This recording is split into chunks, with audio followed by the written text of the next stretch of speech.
Welcome to our partner training on Safety Officer Fundamentals, the impact of safety. This is a 5-minute segment on why workplace safety is so important.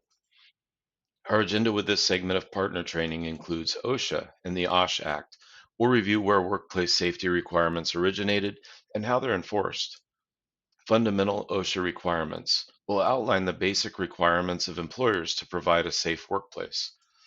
The financial impact of safety and how it can be a profitable investment for the company if taken seriously, and the basics of implementing an injury and illness prevention program, or IIPP.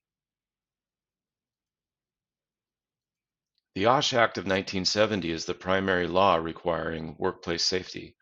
The Occupational Safety and Health Administration, OSHA, is the administrator and enforcer.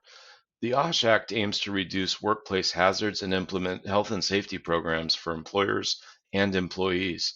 It and other OSHA regulations give employees several rights, such as training on all hazards associated with the job, the right to obtain and review the documentation of work-related injuries and illnesses at their job site, confidentially make a complaint with OSHA to have an inspection of the workplace, and not be discriminated or retaliated against for making OSHA-related complaints or inquiries.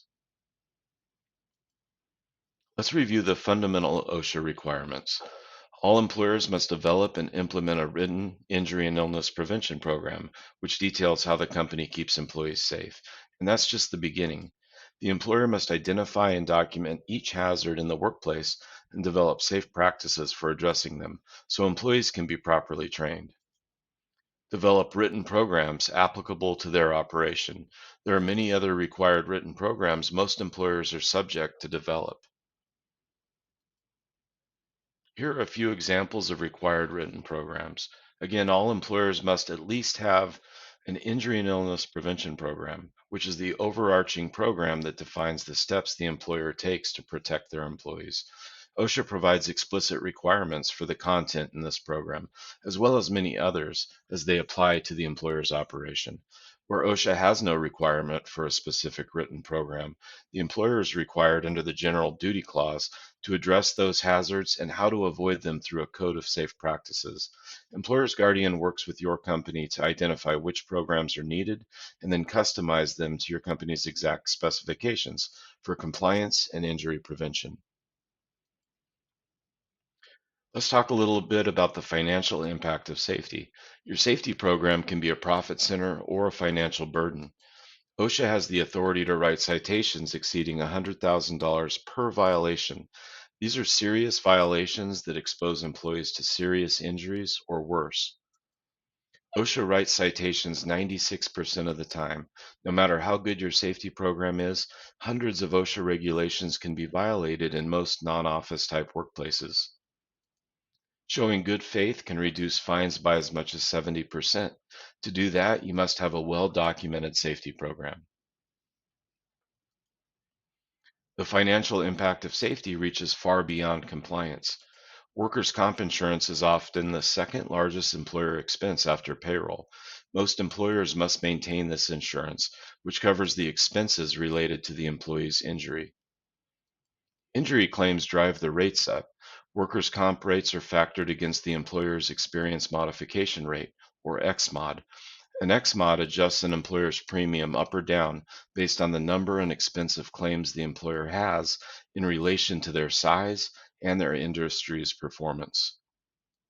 Imagine having an annual bill of $100,000 in premium normally and finding out that your XMOD just hit 150%.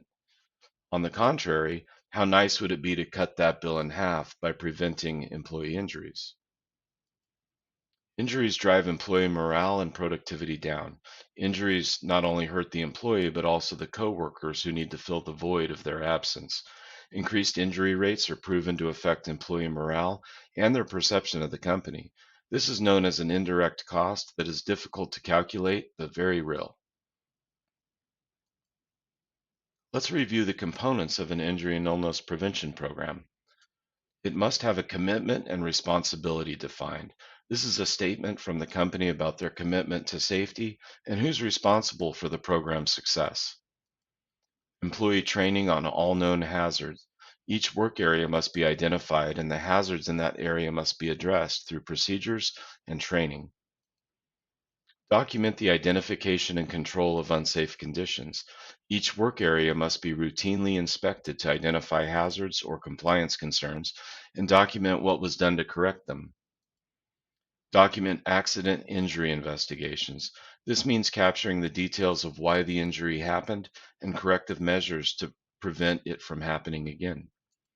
Track incident rates and report injuries. The details of each injury or illness caused by the job must be tracked and reported to OSHA. Provide employees a means of communicating safety concerns anonymously. This is often accomplished with a safety suggestion box in the employee break room. Document the enforcement of safe practices.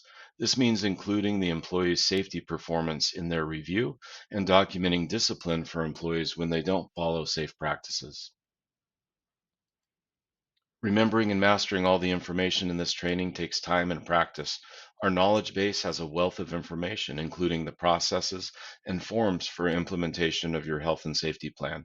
You can contact Employer's Guardian or refer to the appropriate article for more information when in doubt. Thank you for your participation. For assistance with this process, please contact risk@employersguardian.com or give us a call.